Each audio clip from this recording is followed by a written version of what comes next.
O Senhor esteja convosco. Ele está no meio de nós. Proclamação do Evangelho de Jesus Cristo segundo Lucas.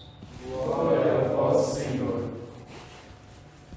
Naquele tempo, reuniu-se uma grande multidão e de todas as cidades iam ter com Jesus. Então ele contou esta parábola. O semeador saiu para semear a sua semente. Enquanto semeava, uma parte caiu à beira do caminho, foi pisada e os pássaros do céu a comeram. Outra parte caiu sobre as pedras, brotou e secou, não havia umidade. Outra parte caiu no meio de espinhos, os espinhos cresceram juntos e a sufocaram. Outra parte caiu em terra boa, brotou e deu fruto 100 por 1. Dizendo isso, Jesus exclamou: quem tem ouvidos para ouvir, ouça. Os discípulos lhe perguntaram o significado desta parábola. Jesus lhes respondeu: a vós foi dado conhecer os mistérios do reino de Deus, mas aos outros só por meio de parábolas, para que olhando não vejam e ouvindo não compreendam. A parábola quer dizer o seguinte: a semente é a palavra de Deus. Os que estão à beira do caminho são aqueles que ouviram, mas depois vem o diabo e tira a palavra do coração deles, para que não acreditem e não se salvem. Os que estão sobre a pedra são aqueles que, ouvindo, acolhem a palavra com alegria, mas eles não têm raiz. Por um momento acreditam, mas na hora da tentação voltam atrás. Aquilo que caiu entre os espinhos são os que ouvem, mas com o passar do tempo são sufocados pelas preocupações, pela riqueza e pelos prazeres da vida e não chegam a amadurecer.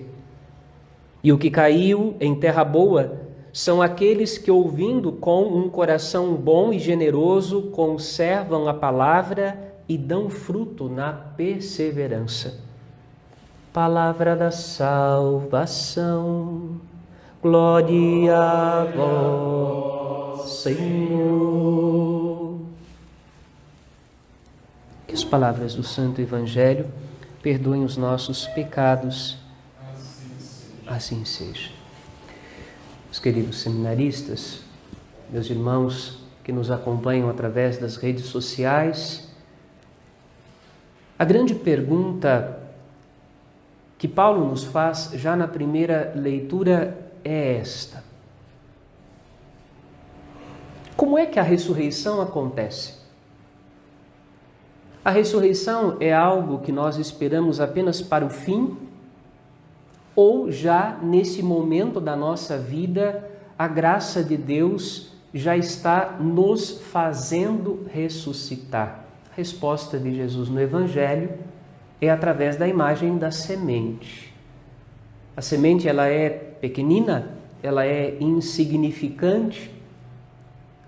Outra parábola, falando da semente de mostarda, Jesus vai dizer que é, dentre todas as sementes, a menor, a mais pequenina, mas quando cresce, até as árvores do céu podem fazer ninho nesse arbusto que é o arbusto do grão de mostarda, que cresce do grão de mostarda.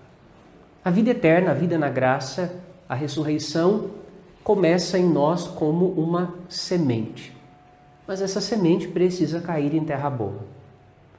Essa semente, ela precisa ser acolhida em terra boa. A semente também é uma imagem da palavra de Deus, do mandamento de Deus. Por isso também, aqueles que acolhem a semente em terra boa são comparados àqueles que ouvem a palavra, neles a palavra produz fruto e eles são perseverantes no caminho que a palavra indica. E nós somos convidados a pedir para Deus esta graça de sermos perseverantes no caminho que a palavra de Deus coloca diante dos nossos olhos. O reino de Deus, a vida da graça, a ressurreição começa no coração daquele que recebe a palavra de Deus e vive esta palavra como um tesouro, humanamente insignificante, para os olhos das multidões, o que é uma semente? Quem é que é o semeador? Hoje, no mundo que vive ao nosso redor, né? Cada vez mais, as funções mais admiradas são aquelas que exigem maior estudo, maior capacitação. Então, de alguma forma, a gente vai dizer que um bom profissional são aqueles que são os altos executivos dos grandes conglomerados das indústrias, não é? Porque estudaram muito, porque são muito inteligentes, porque podem administrar, gerir uma quantidade imensa de pessoas. A gente não olha para o agricultor e diz, este é um homem grande. A gente não olha para o cuidador de animais e diz, olha, esta é uma profissão digna. O mundo de hoje colocou diante dos nossos olhos critérios de felicidade, de realização, que são muito diferentes dos critérios de Jesus e do Evangelho. E de repente Jesus elogia o semeador. Jesus admira o trabalho daquele que é pequeno e insignificante aos olhos do mundo. Também, dentro da Escritura, o pastor de rebanhos é alguém que é reverenciado e é para quem Deus se revela. Por isso, nós somos convidados a ter diante dos olhos esse grande desafio, que é de acolher a vida eterna na simplicidade da semente, na simplicidade daquilo que é insignificante. Sim, é verdade, um dia o Senhor virá sobre as nuvens do céu, nós esperamos uma segunda vinda de Cristo, a parousia. Nós esperamos o dia da transformação de todas as coisas, céus novos e uma terra nova, o mundo vai ser transformado, a nossa vida também. Os justos vão ressuscitar para a vida eterna, os condenados serão completamente apartados, não haverá mais sofrimento, lágrima, dor. Nós aguardamos tudo isso. Mas nós aguardamos tudo isso experimentando a vida eterna no hoje da nossa vida, neste corpo natural, na nossa experiência do dia a dia, nesta história que a gente está fazendo aqui. Porque se nós não experimentamos a vida eterna aqui, se ela não é semente em terra boa agora, aqui, nesse corpo natural, ainda ferido de morte, nós não vamos conseguir contemplar esse momento glorioso no fim, que será o momento da posse, da consumação da obra redentora de Cristo. Por isso, o nosso coração precisa se admirar daquilo que a palavra de Deus nos anuncia agora, neste momento. E São Paulo vai dizer assim para nós: toda a criação geme e sofre, como que dores de parto, até o presente momento, aguardando que os filhos de Deus manifestem a força da ressurreição de Cristo. O universo é testemunha na expectativa, na esperança de que os filhos de Deus vão de fato viver como filhos de Deus, vão manifestar a graça que receberam no batismo, a graça desta vida nova, transformada pelo amor de Cristo. Por isso, a nossa vida precisa ser uma vida melhor. E uma vida de melhor qualidade de presença de Deus. É verdade que um dia nós vamos poder experimentar isso na eternidade, mas Deus nos pede que a gente experimente isso agora, aqui, no tempo, na história, no mundo, onde é mais difícil. E é mais difícil porque muitas vezes o homem velho grita, a nossa humanidade, a nossa natureza velha grita, mas é aqui, no meio desse momento tão desafiador, que nós somos convidados a experimentar a vida nova de Cristo. Sua presença amorosa, misericordiosa, mas ao mesmo tempo também o caminho novo que a palavra indica para nós. Por isso, realizar as obras da nossa vida em Cristo. Não deixar de lado as obras de misericórdia que são a alma da nossa fé.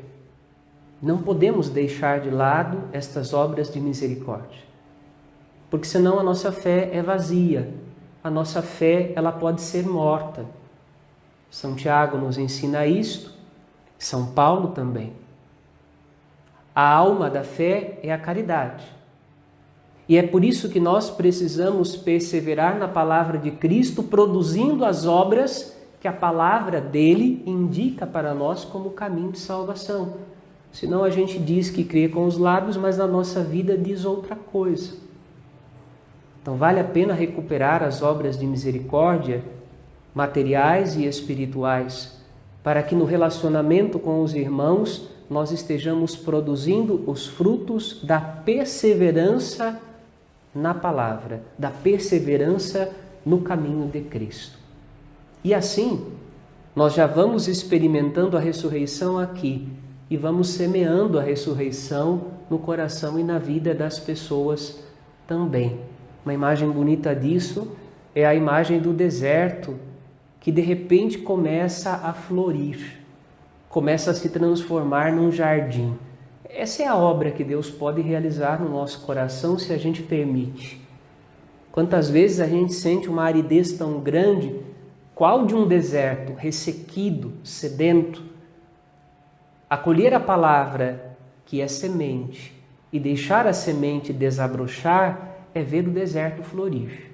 É experimentar onde não havia vida, a vida brotando, crescendo, se desenvolvendo. Não a vida humana com expectativas apenas para este mundo, mas a vida eterna com uma expectativa eterna. A expectativa da esperança que Jesus nos comunica, da palavra que Ele nos ensinou e do caminho que Ele deseja que nós sigamos juntos como comunidade cristã. Pedimos então ao Senhor que a palavra de Deus possa continuar caindo no nosso coração como caiu no coração de Nossa Senhora, no coração de Maria. Quem dera nós, igreja, cada um de nós e todos, pudéssemos ter um coração capaz de guardar os feitos de Deus como um verdadeiro sacrário e tivéssemos um coração que continuamente transborda em ação de graças. Antes, pelo contrário, às vezes a gente transborda de murmurações, reclamações, insatisfações. O coração de Maria é um coração que canta as maravilhas de Deus e é um coração que guarda os feitos de Deus na sua alma. E é isso que nos fortalece para enfrentar os momentos difíceis da nossa vida. O salmista canta exatamente isto, não é? Eu creio, eu experimento a presença de Deus, então eu tenho certeza que Deus está combatendo o meu combate. Eu verei os meus inimigos derrotados, porque é Deus que está comigo, é Deus que está agindo na minha vida, e eu sei quem é aquele que eu trouxe para dentro da minha história, quem é aquele que eu abracei, quem é aquele que eu amo, quem é aquele que eu cultivo dentro do meu coração. Ele haverá de combater os meus combates e de me dar a vitória no tempo e a vitória na eternidade. Amém.